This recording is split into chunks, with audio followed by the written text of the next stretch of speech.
রাজ্যের বিভিন্ন প্রান্তে ভুয়ো পাসপোর্ট কাণ্ডর সামনে আসতে সতর্ক হয়েছে পুলিশ প্রশাসন। নতুন করে পাসপোর্টের জন্য নথি যাচাইয়ের কাজ শুরু করেছে পুলিশ, আর তাতেই ৮৩টি পাসপোর্টের জন্য দেওয়া বিভিন্ন জাল নথির হদিশ পেল চন্দননগর পুলিশ কমিশনারেট। সম্প্রতি এ ব্যাপারে ভদ্রেশ্বর থানায় অভিযোগ দায়ের হয়। সেই অভিযোগের ভিত্তিতেই পুলিশ ৩ জনকে গ্রেপ্তার করল। ধৃতরা হল শ্রীরামপুরের বাসিন্দা বছর ৪৭-এর মোহন সাউ, তারকেশ্বরের বাসিন্দা বছর ৪৪-এর বিশ্বজিৎ ঘোষ এবং চাপদানির বাসিন্দা বছর ৩৬-এর মোহাম্মদ ইমরান।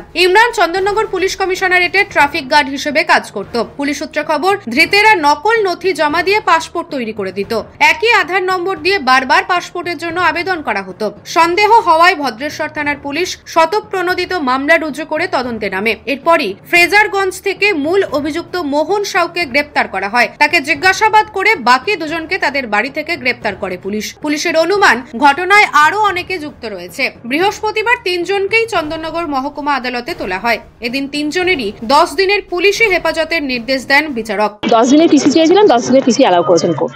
এদেরকে কি অভিযোগে গ্রেফতার করা হয়েছিল? ফোরজারি করেছে, কিছু বার্থ সার্টিফিকেট, পাসপোর্ট এসব ফোরজারি হয়েছে। চিটিং হয়েছে। ৩ জনই এর সঙ্গে যুক্ত। ৩ জন। কেউ কি স্পেসিফিক অভিযোগ করেছিল? হ্যাঁ। কি অভিযোগ করেছিল? থানা থেকে কি করেছে? কোন থানা এটা? ভদ্রেশ্বর। নাকি 10 দিনের পিসি? 10 দিনের পিসি অ্যালাউ। 10 দিনই চেয়েছিলেন? হ্যাঁ, 10 দিনের চেয়েছিলেন, 10 দিনে অ্যালাউ হলো। নিউজ আজ বাংলা, হুগলি। নিঃসন্তান হওয়ার কারণ স্বামী বা স্ত্রী যে কেউ হতে পারেন। আইভিএফ এর অ্যাডভান্স সায়েন্স আর এক্সপার্ট কেয়ার লক্ষ লক্ষ কাপেলের স্বপ্ন সার্থক করেছে। তাই বন্ধাত্বকে হারাতে আপনাদের অবশ্যই আসতে হবে আরামবাগ প্রাণ আইভিএফ ফার্টিলিটি সেন্টারে। এখানে চিকিৎসা করিয়ে অনেক দম্পতি সন্তানের মুখ দেখেছেন। আমাদের ঠিকানা আরামবাগ বসন্তপুর আমতলা, বিবেকানন্দ পল্লী 2 নম্বর রেলগেটের পাশেই। মোবাইল নাম্বার 7865858781 অথবা 7908098172।